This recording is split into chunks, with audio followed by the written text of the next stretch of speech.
Good morning, and thank you for joining us for another episode in the museum's Facebook Live series. I'm your host, historian Edna Friedberg. During each program, we discuss an aspect of Holocaust history and its relevance to our world today. Now, most often, we approach the Holocaust through watershed, highly visible, and well-documented historical events, like the invasion of Poland, or German laws that stripped Jewish children of their right to attend public schools, or the massive deportations that ripped people from their homes and families. But inside these big moments were intimate stories, stories of relationships that sustained ordinary people in extraordinarily difficult times, or that at times put them at extra risk. Today, we're going to share some of those stories, and stories that are about a particular type of resistance during the Holocaust, that of people motivated by love. Please join me in welcoming today's guest, my colleague, museum historian Lindsay McNeil. Hey there, Lindsay. Hi, Edna. Thanks for having me. It's my first Facebook Live, so I'm very excited. We're really glad that you could be here, and this is the closest we come. Usually you and I work on the same floor of the same building, and I have not seen you in almost a year, so welcome. Thanks. During the course of the show, please send us your questions for Lindsay by posting them in the comments section, and we'll get to as many of them live in the course of the show as we can. So Lindsay, let's begin with a story of teenage love.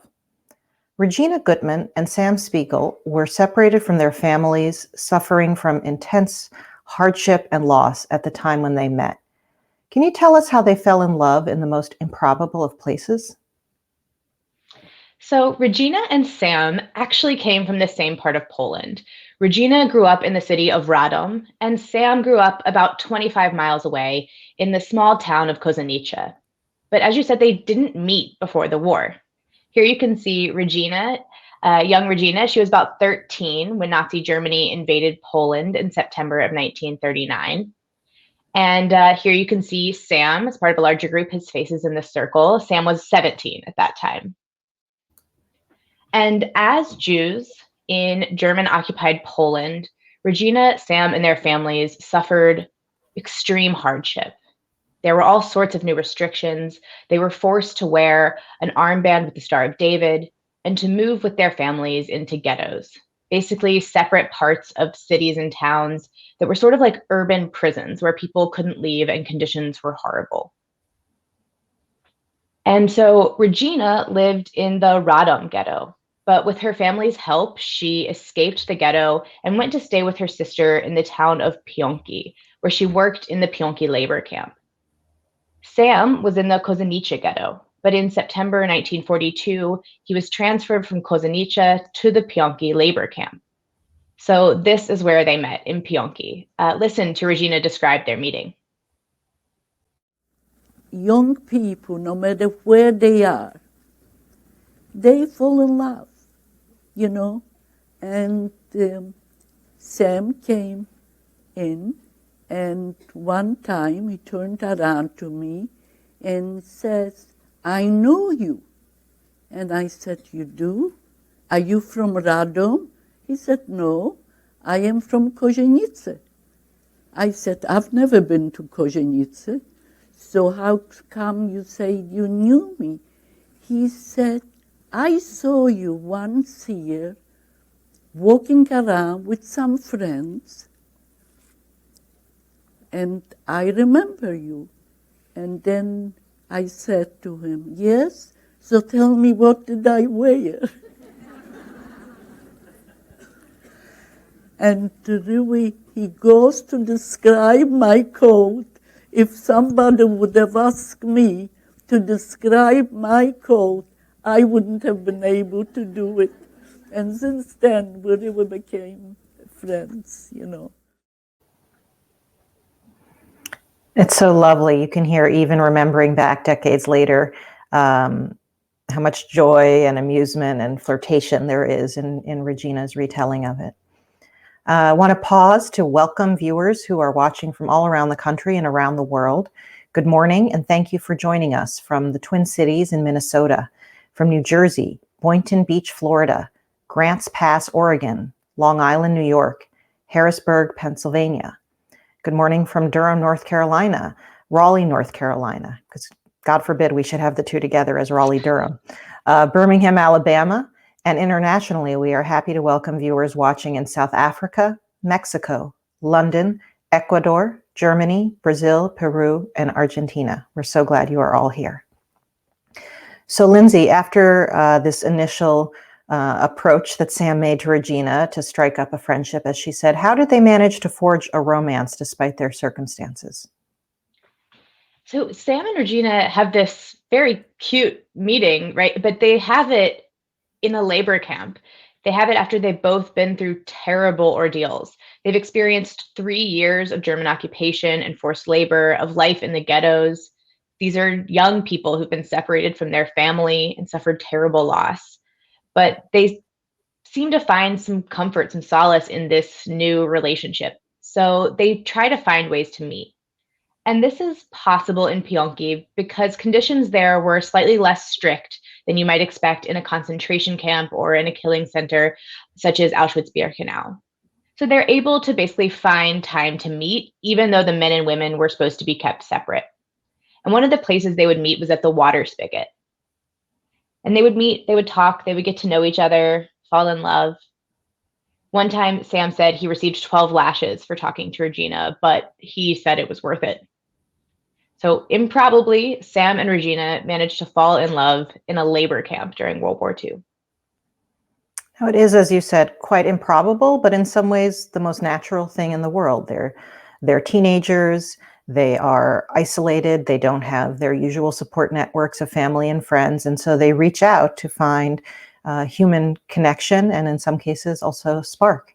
But what happened next? They were not able to be together indefinitely, right? Right.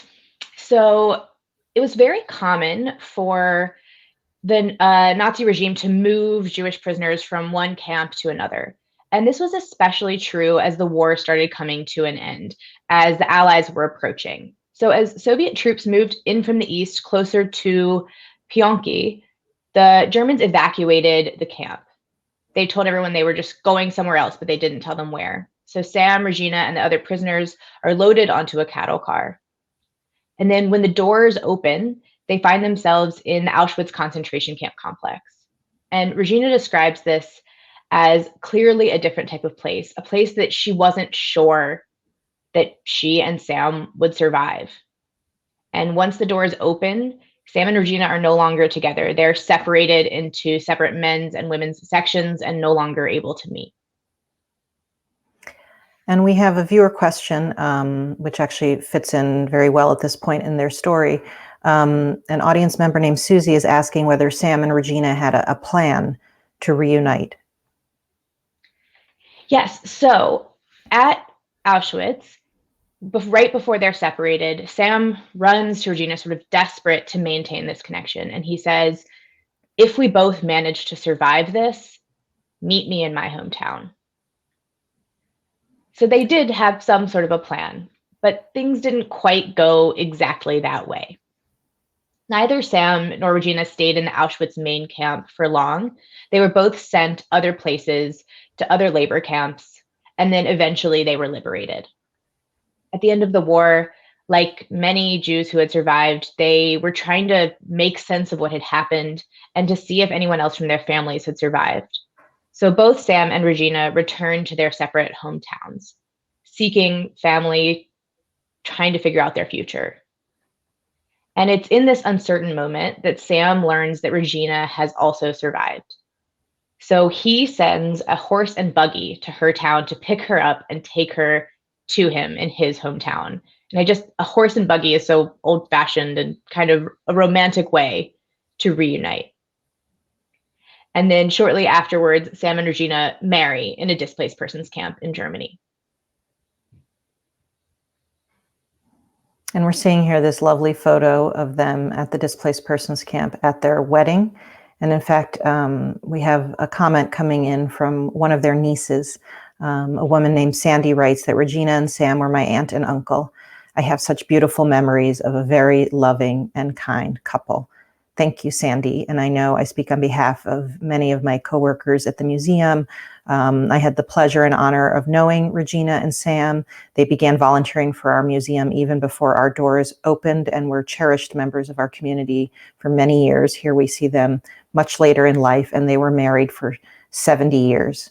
So out of this kind of hellish origin story came a true love. They stayed together and had 3 daughters. Thank you, Sandy. Let's change settings, though, because I think actually one of the things that is really interesting and revealing when you're describing the circumstances that allowed Sam and Regina to find each other is that the Holocaust experience is not uniform, that context matters, that there are different opportunities, different restrictions depending on where you were. So let's go back to Nazi Germany in similar time period and try to understand how the Nazis sought to control relationships by encouraging certain kinds and criminalizing other types of romantic and sexual relationships. So the Nazis viewed the world through the lens of race and biology. Their goal was to create a race of so-called racially pure Germans, what they called Aryans. And to do this, they had to control who had children with whom, who produced kids.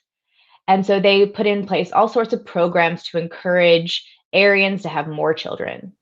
One of the reasons that the Nazi regime persecuted gay men was because they believed that they were not contributing to making babies for the German population. The Nazis also sterilized people who they considered to be racially inferior. So, for instance, people with disabilities. And they even passed laws restricting who was allowed to have a sexual or romantic relationship. So one of the most famous of these is the Nuremberg Laws from the fall of 1935. And the Nuremberg Laws banned Jews and non-Jews from having sexual relationships or marrying. But of course, despite all of these efforts, people formed relationships that the Nazis considered criminal. I guess, you could say the heart wants what the heart wants. And also circumstances will bring people together and in ways they may not have expected, but in ways they may need. Let's put some faces, though, to this kind of stories and turn to another young couple, this time in Nazi Berlin, 2 teenage boys named Godbeck and Manfred Levin, whose love put them at risk. Tell us about who they were and how their relationship blossomed.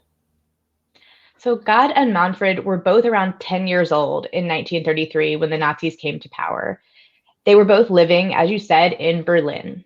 And as Jewish youth in the 1930s, God and Manfred experienced the full range of Nazi persecution. They were excluded from schools.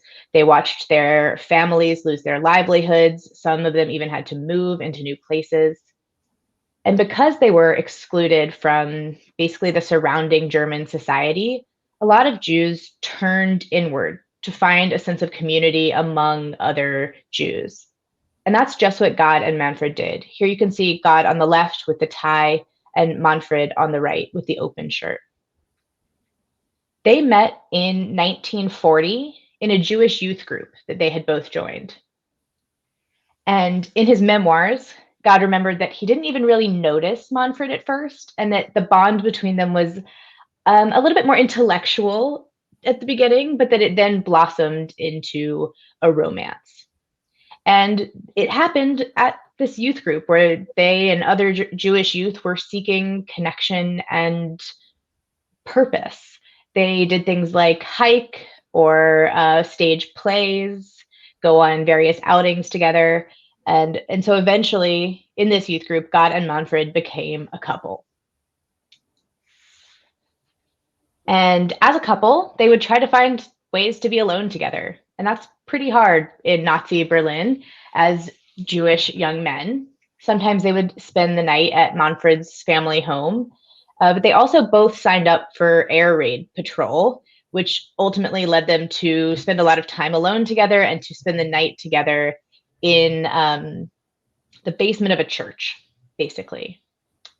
And here you can see a picture from one of their youth group outings. Actually, this is the outing where God says he fell in love with Manfred.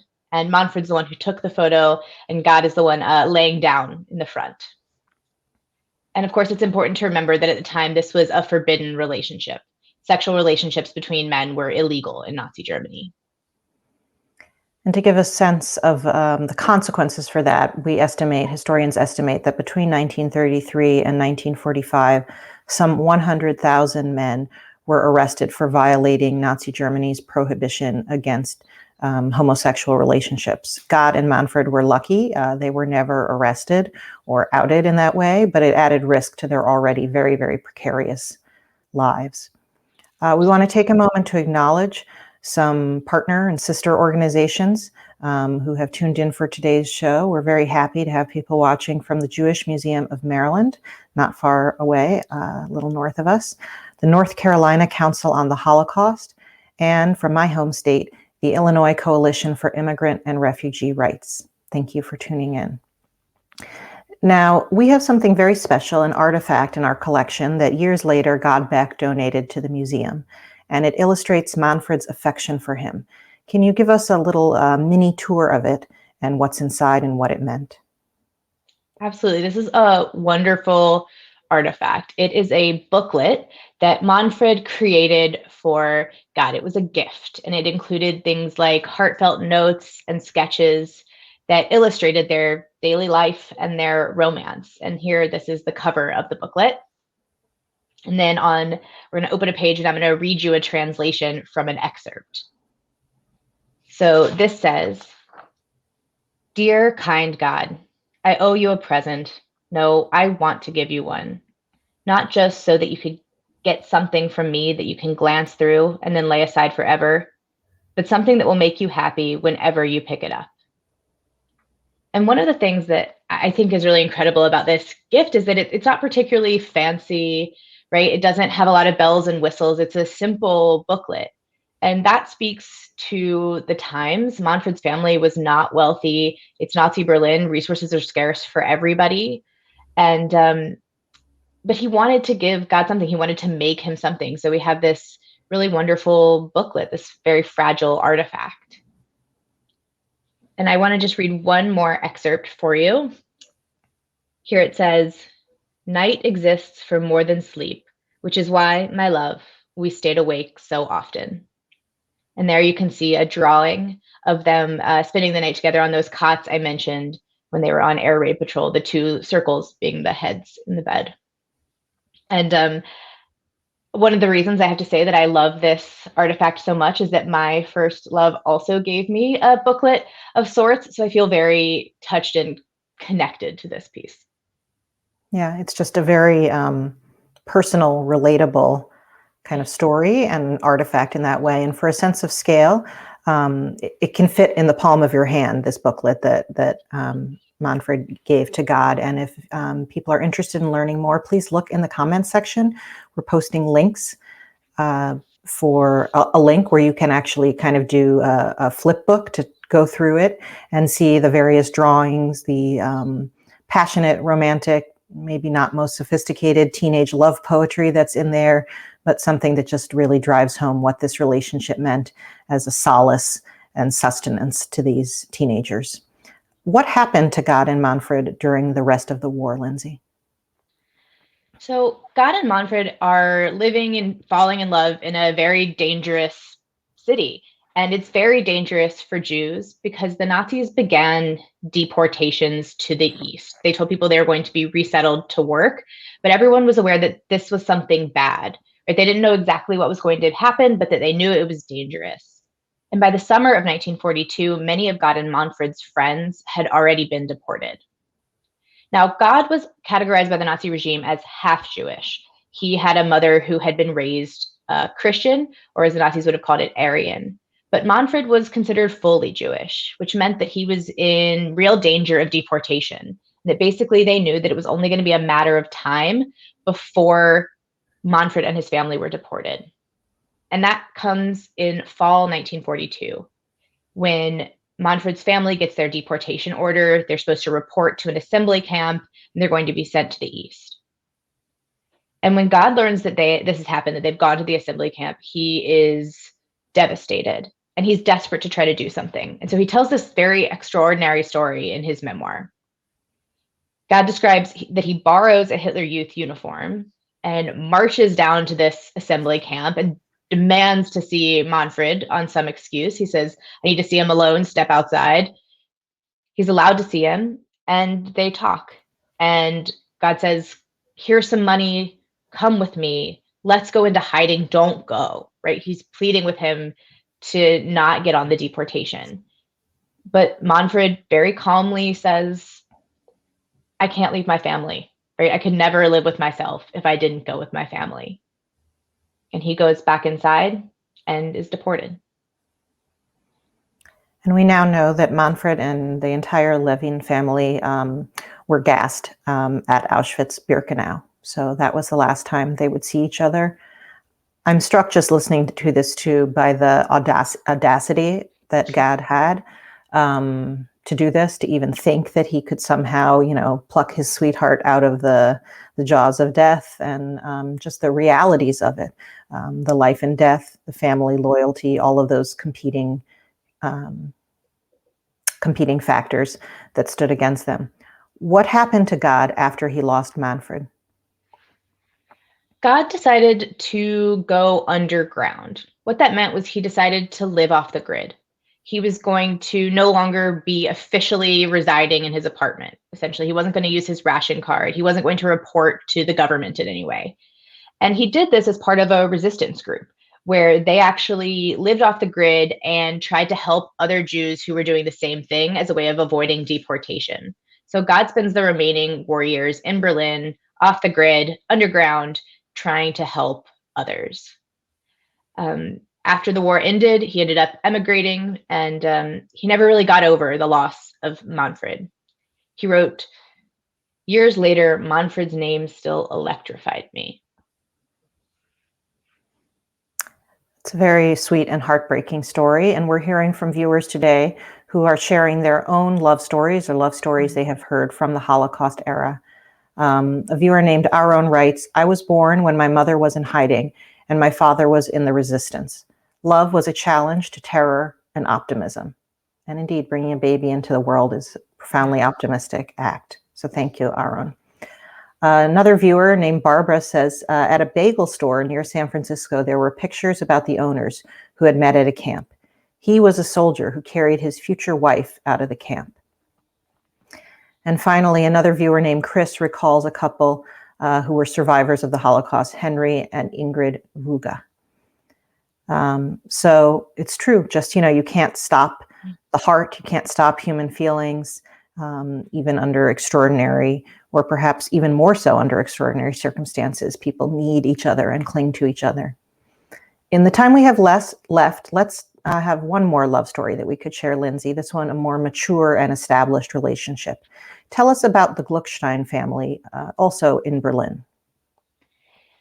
So the Nazis had all these rules, right, about who was allowed to be together, but there were certain couples that the Nazis disapproved of or criminalized who already existed in 1933. And one of these was the Glucksteins. The father, Georg, was Jewish. The mother, Hedwig, was raised Christian, or the Nazis categorized her as Aryan.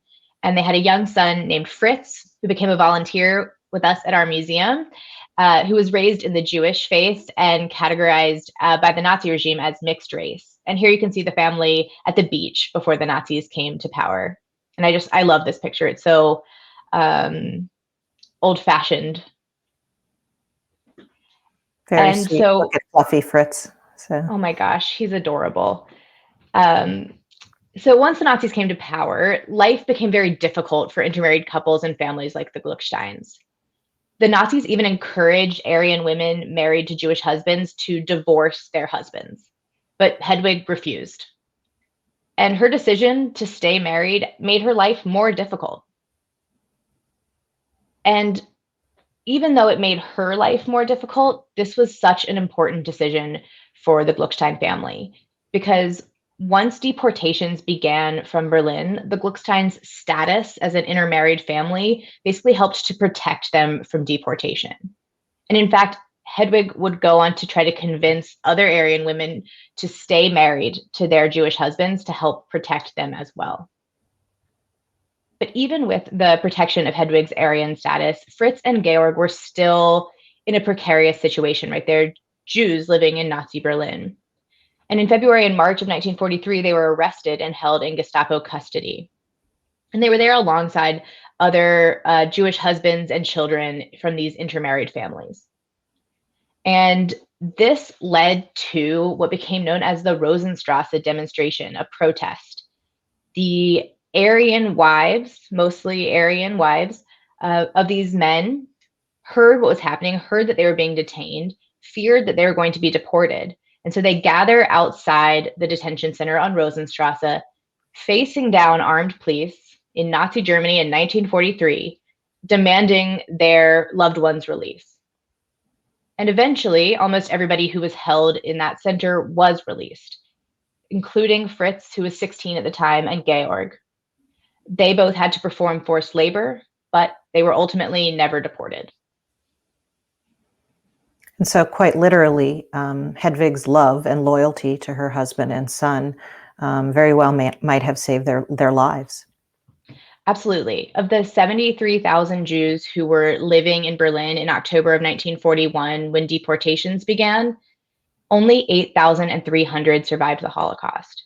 And of that small number, half of them were in these types of intermarried families. They were married to somebody who was categorized as Aryan, or they were categorized like Fritz as mixed race. So Hedwig and women like her who stayed in these marriages, this act of love, really saved the lives of thousands of people. And Lindsay, we have a comment from a viewer named Michelle saying, "Good morning from Terre Haute, Indiana.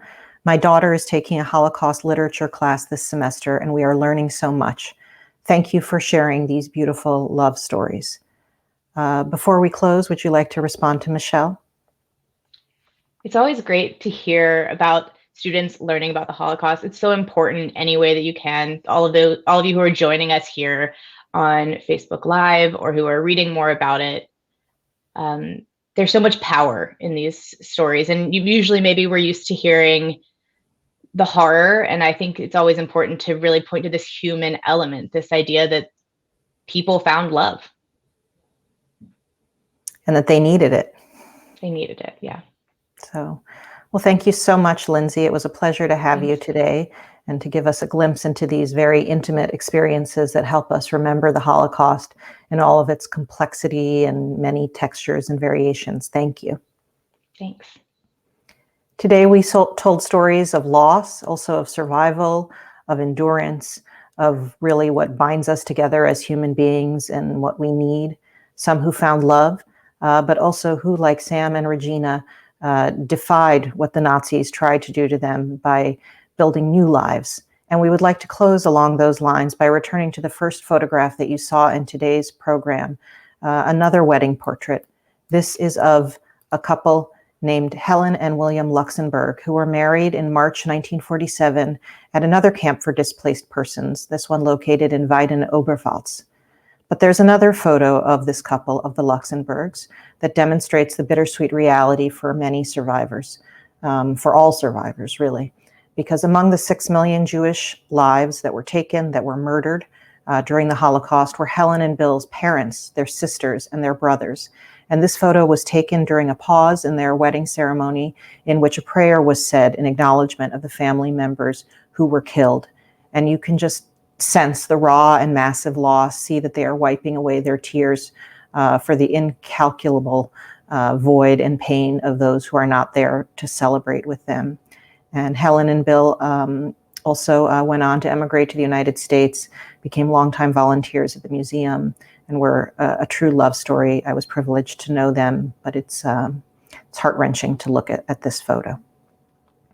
We hope that you will join us for our next program. We'll be back to our typical day of the week on Wednesdays on February 24th at 9:30 a.m. here in the Eastern United States for a show entitled Fighting on Two Fronts, Black Americans Who Served. During this Tribute Black History Month program, learn about some of the African American soldiers who served their country fighting against fascism while simultaneously being subjected to racism and legalized discrimination at home. So we hope to see you on February 24th. Until then, wherever you are, be safe and healthy. And thanks again. Bye-bye.